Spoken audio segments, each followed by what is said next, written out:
আমাদের শিমুলী রাউতরি চৌমাথা কমিটির উদ্যোগে আজকে আমাদের বার্ষিক সাধারণ সভা, ট্রাফিক সচেতনতা এবং নতুন কমিটি গঠন আছে, প্রক্রিয়া আছে। আমরা সব থেকে ট্রাফিক সচেতনতার উপরে আমরা জোরটা দিয়েছি এই মিটিংয়ে।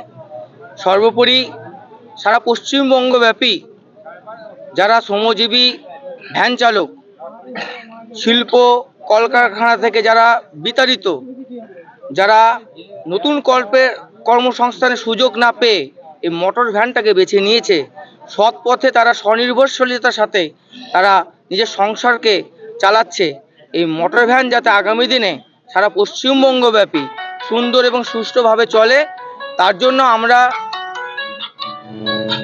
আমরা ট্রাফিক এই সচেতনতা বিষয় নিয়ে এবং আমাদের স্থানীয় প্রশাসক আমাদের রাউতরি পঞ্চায়েত প্রধান সাহেবের কাছে আমরা চিঠি পাঠিয়েছি, আমাদের চাকদাহ থানা আইসি সাহেবকে চিঠি পাঠিয়েছি, ট্রাফিক ওসির কাছে চিঠি পাঠিয়েছি এবং আমরা এই চিঠি মোহনপুর ট্রাফিক ওসি ওনাদের কাছে চিঠি পাঠিয়েছি এবং আমাদের বিভিন্ন জায়গাতে এই চিঠিগুলো আমরা পাঠিয়ে দিয়েছি। এই কর্মসূচিটা আমরা করতে চাই, আপনারা আসুন।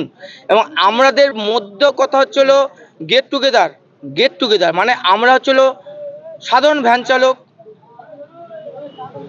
পথ চলার জন্য প্রশাসনকে আমাদের প্রয়োজন, সরকারকেও প্রয়োজন, প্রশাসককেও প্রয়োজন, ব্যবসাদারদেরও প্রয়োজন, সাধারণ মানুষের সহানুভূতি আমাদের প্রয়োজন। সবাইকে নিয়ে আমরা এই প্রোগ্রামটা অর্গানাইজ করছি এবং এই প্রোগ্রামটা নদিয়া জেলা পশ্চিমবঙ্গের মধ্যে এই প্রথম হতে চলেছে।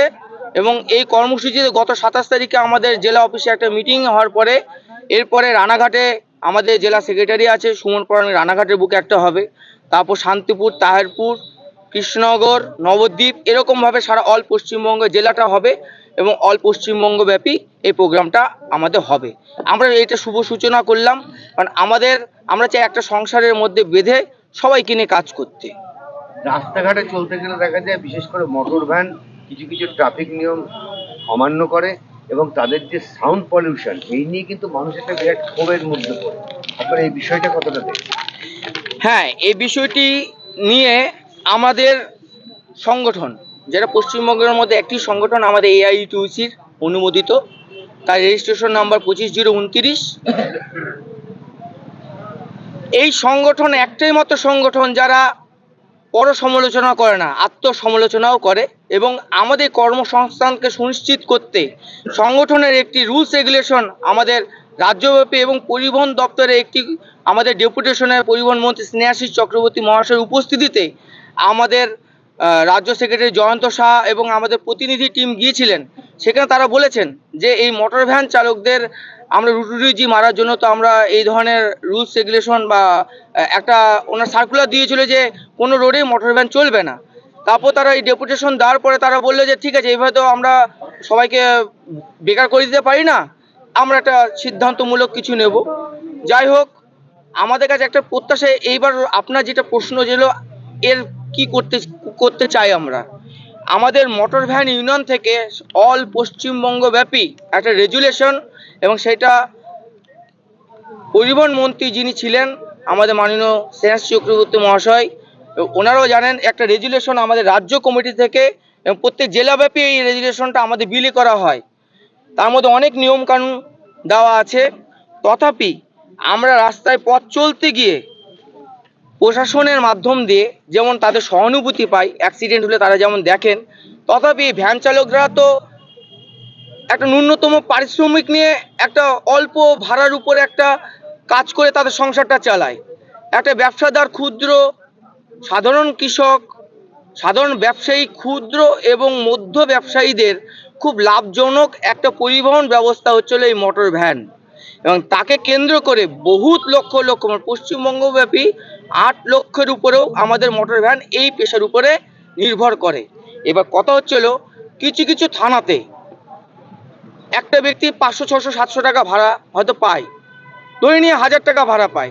1000 টাকা কাজ করলে 300 টাকা তার তেল, 100 টাকা তার খাওয়া খরচা, চলে গেল কত 400 টাকা, থাকলো কত 600 টাকা। সে একটা রাজমিস্ত্রি কিন্তু জোগালেরই কিন্তু ইনকামটা করতে পারলো। এবার তার মধ্যে গাড়ির ড্যামেজটা রয়েছে। এবার তার মধ্যে একটা বিষয় ছিল প্রশাসনের কিছু কোন এক অদৃশ্যর হাত, যাকে বলে ডাক মাস্টার, তারা রাস্তায় দাঁড়িয়ে বিভিন্ন জায়গায় ভ্যানগুলোকে তাড়া করে ভ্যানগুলো ধরে, তুমি ডাকের পয়সা দাও। আমরা বিভিন্ন থানায় গেলে অফিসাররা ডাক মাস্টারকে আমরা চিনি না, কোথায় থাকে কি জানি না।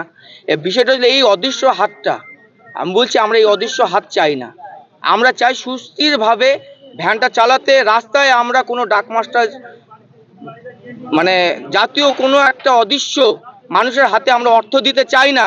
এই অর্থটা যদি আমাকে একটা ডাক মাস্টার যদি প্রত্যেকটা ডাকে গিয়ে যে 500 টাকা দিতে হয়, যে ভ্যানটা কৃষ্ণনগর থেকে কল্যাণী আসতে 5টা থানা করা গেলে মাসে গেলে 2500 টাকা চলে গেল।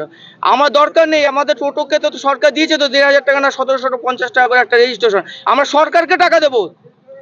সরকারকে আমরা চাই ডেভেলপমেন্টের জন্য আমাদের কাছে সরকারকে টাকা যাক, কিন্তু এই টাকাটা আপনারা কি বলেন, তাই তো? তাই তো?